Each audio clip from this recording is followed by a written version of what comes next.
Beach FM, locals talking to locals. Locals talking to locals. Always nice to talk to locals who not only produce wonderful products but also put out lovely books. This is the book Olive Oil, The New Zealand Way, The Joys and Challenges of Leaving City Certainty for the Unknown World of Olive Growing.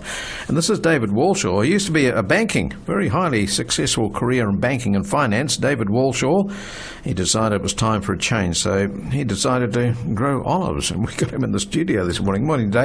Good morning. Do you count the olives like you did the pounds and pennies in the bank? No. When you harvest something like 20 or 30 bins a day, counting's way past what we're doing now. Right. So how long were you in the banking industry? About 25 years. So that was enough. Yes, that was enough. And then I had a business doing financial planning and investment advice for about 13 years. Right. And then sold that when I'd had enough of the crises and the stress that involves, and thought I'm really going to have to do what I want to do. That's fair enough too. So I should imagine your finance or banking background gave you good insight into what's a good business to go into. Yes, and maybe it made sure I had poor judgment, because getting into the olive world is not necessarily a way to make money, but it's a way for enormous satisfaction. So that was really the point. But being in those industries certainly helps you plan. It makes you think about the issues and understand the risks. And so going into it and understanding those is really important. Because you had no background on how to grow an olive. Did you know what an olive looked like? I knew what one looked like, and I vaguely knew about olive oil tasting, but really very little. Yes. And I think that really is the point. Really, when you go into a third career like that and you want to do something completely different, knowing all about it before you do it, it makes it rather pointless. Right. So this is an unplanned experiment, and it's worked out very successfully. Yes, it has worked out very successfully. It's been 15 years now, and we're certainly selling our product, and we have a very good reputation, and we've won medals nearly every year since the beginning, which has been fantastic. So was the farm that you've got now, was it an olive farm, or did you start from scratch with the first tree in the ground sort of thing? Yes, we started from scratch. I think it had been a kiwi fruit farm back in the glory days. Then it became cattle runoff for feeding cows, and then I started, and it was just long cattle grass, and we started from fresh from there. So the soil was suitable for immediate growing of olive growth? Yes, it was. Yeah, it was. River silt loam is what the soil type is. Right. Some of it's a bit good, actually. There's some good market gardens next door to me, and they grow very successfully, so I suspect I'm underutilising it. But the olive trees look fantastic and produce very nice olives. So they need a bit of stony soil, do they? Yeah, well drained is the thing. Well drained. Yes, that's the important bit.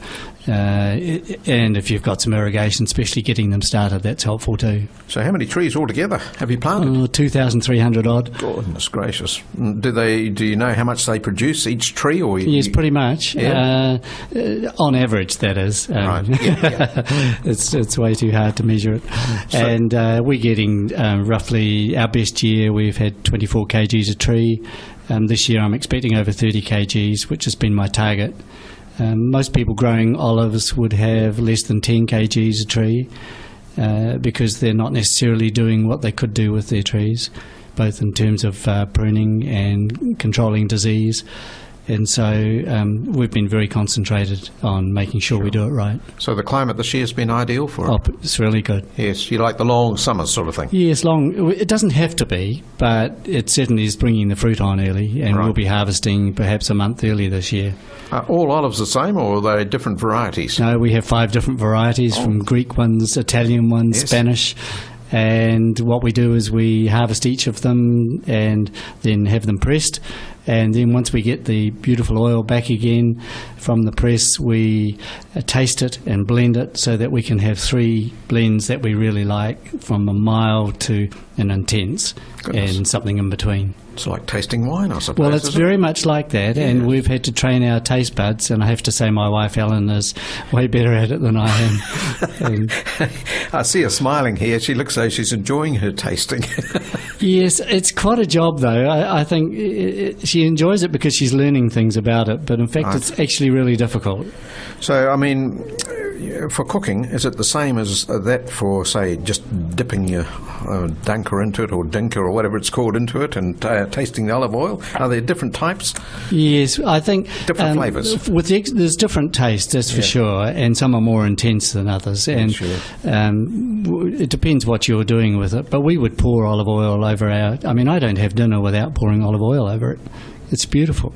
Right. If you want to enhance boring white rice or your greens, yes. It's just fantastic. It makes such a difference. Well, you're a good customer then of your own product, yes. aren't you? Very. Good promoter of it. I was just looking at a picture of your farm here, though. There's a lot of upkeep to keep it in that condition too. Yes, I have now a fair bit of mechanisation. I have tractors and mowers and mulch mowers from when we do the pruning. So do you need staff, or you got staff? No, I contract for the shaking of the trees for harvest, and the same crew come in to do the major pruning. Right. And then when we've done the major prune, there's logs are left between the trees, and the men shed guys from Otaki. Oh, right. They come and pick it all up and take it away, and they're great. They saw it up and then give away the logs, or at least the cut wood, for people who don't have firewood. So it's great all round. So when you see logs, what do you mean? They could be huge because we're rotationally pruning. Yes. So we might take out a big limb, and that limb is could be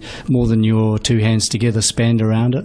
Wow. And so then they make great firewood. So you have to know a little bit about the pruning too, I suppose. Yes, you do. And the rotational pruning is quite different from what we used to do. Yes. And what it means is we open the tree right out, and then new shoots come out from those big cuts, and then within a couple of years we have fruit on those branches as well. Right. I can see the logs in this photo I've just turned up. Yes. Good firewood, is it? Brilliant. Right. It's really good. So you got a log fire at home? Yes, we have a log fire. I've often wondered if I was actually a firewood man, not an olive grower. Yeah. All right, so you, this book is really your story from the day you decided, right, I'm going to get into it, to where you are now, is it? That's right. Yeah. Yes. I've tried not to do too much autobiographical, but I think it's important to realise when you make big changes that there's a lot of thought goes into that, and so backgrounding it and talking about the things that I'd done before gives a clue, if you like, as to why I might have changed and to do something completely different. And the big thing is for people really is that people are afraid to make big changes. And if they've made plans to do it, and I'd have to emphasise, got rid of debt, yes. So you've got choices. Because a lot of people say to us, and one of the reasons for writing the book was, what did you know about it? What about sacrificing your job or your income? Well, it's possible if you plan well, if you really want to do it. You've got to take that risk, though. Oh, it's always a risk. But is it everything that we do? Yeah, but planning beforehand, wouldn't it? Yes. Don't sort of jump the hurdle straight away. Exactly, yeah. Yes. So, as I say, your background would have helped you in that. Yes, it certainly did. But for anyone else, it's to get good advice before you go into that. Yes, and area. I did too. I talked to other people who were doing it, who were growing olives. Graham Harris and Alistair Bridge. Yes, yeah, of course. He's still going successfully, isn't he? Oh, yes. Yeah. In fact, he's taken up driving an ambulance 2 days a week now. He's done lots of different things. But those guys were really helpful because, having that input and the encouragement too, because they were very encouraging. Selling just the whole olive, though, is that part of your business as well? No. Well, if we have surplus, we can sell olives. Right. But really, we're in the business of making really good olive oil. Yes.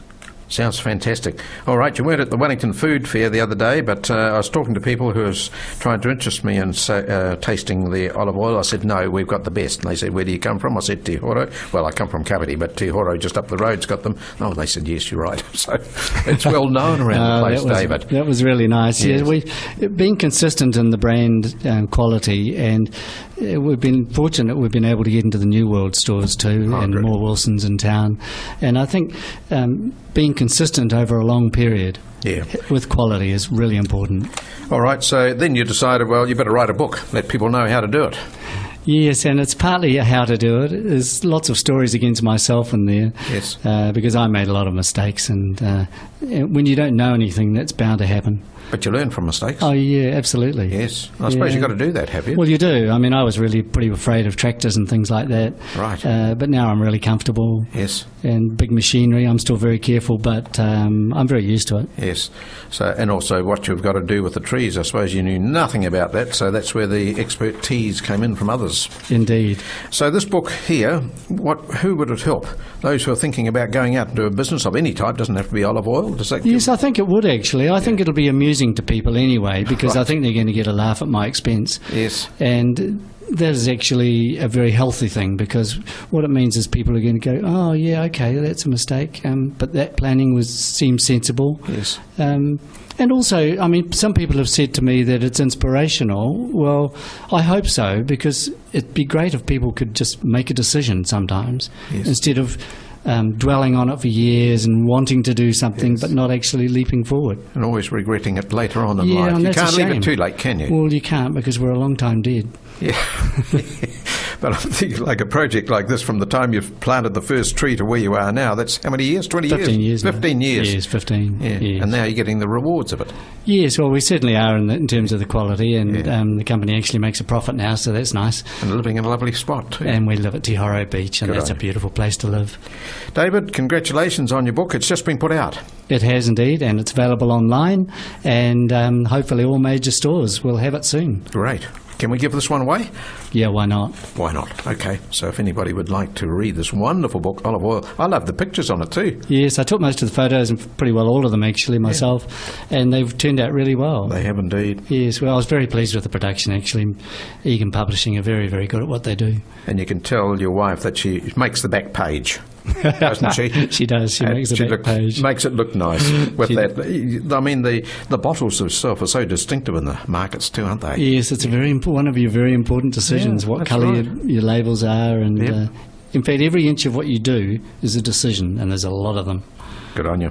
David, congratulations on getting to where you have done. It may give inspiration. There's actually a shop on down at the Whitireia at the moment, how to get into business, isn't there?